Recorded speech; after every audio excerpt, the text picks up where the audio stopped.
A threefold repetition draw happens when the same position occurs 3 times in the game. In this spot, black king is in check. It decides to move.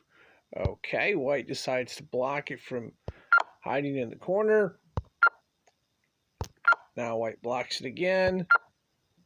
White decides to repeat the move and check, preventing, black from escaping here.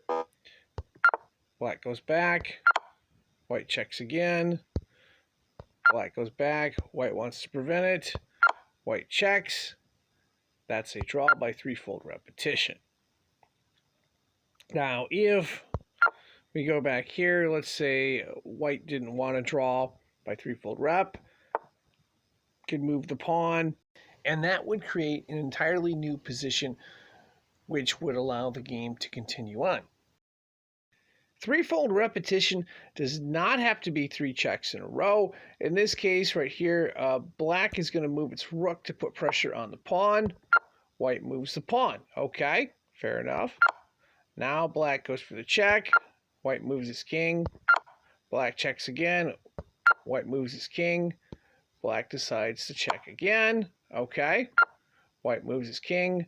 Black doesn't want to have threefold rep, so black brings in its rook. Now the king goes after the rook. Well, black decides to go back to the original position. And in this spot right here, white decides to bring its king back to protect. The problem is that's threefold rep, because this exact same position occurred 3 times in the game. Threefold repetition can be a good trick for forcing a draw when behind. In this case, white is way down material, but it has a queen, and it can check, and it's going to force black to go to the corner. Now it can check again. Black has to go back. It checks again. Black has to go back again. Another check, forcing black into the same position, and the game ends in a draw by repetition.